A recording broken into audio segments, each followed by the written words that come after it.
Unatembea kwa hii barabara mpaka unapumua, unatoa moshi na uvuti sigara. Kiulizwa nini bidii? Unarudi kuja kuchelewa kulala, unalala saa 4. Yaani unalala masaa madogo. Na ngoja niwaambie watu wa Kawangware, usipolala vizuri unakufa mapema. Unanielewa? Usiniangalie vibaya. Nasema hivi, usipolala vizuri unakufa mapema. Mtu mzima atakana alale masaa 7. Masaa ngapi? 7. Sasa niambie, unakimbizana na maisha hayo, unaamka saa 10, unakimbia hii barabara, unakuja unalala saa 7, bado wife anangojea. Yaani anadai dakika zake.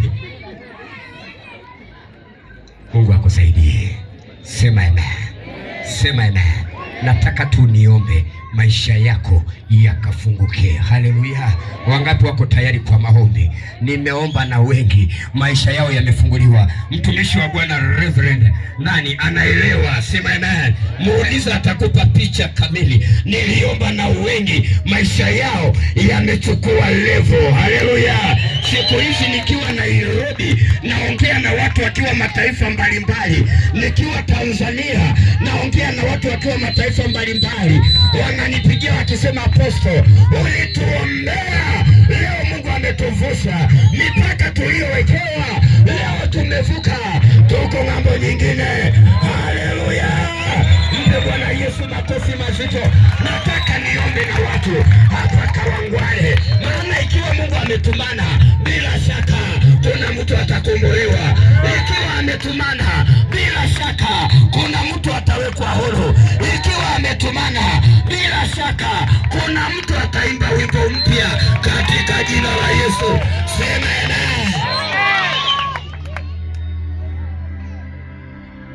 Bwana Mungu, nashangaa kabisa nikifiki. Uko mwimbaji, nyota, nguru, vitu vyote pia viumbwavyo kwa uwezo wako. Roho yangu na ikuimbie jinsi wewe. Sikiliza, nataka niombe. Sitaki kuongea mengi. Bado niko hapa mpaka tarehe ngapi?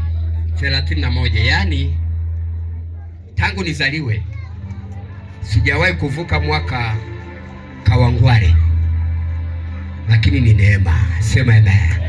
Ni neema, maana hii ya 2025 to 2026 tunaivukia hapa hapa Kawangware katika kanisa la Bethel, na maisha ya mtu yatabadilika. Sema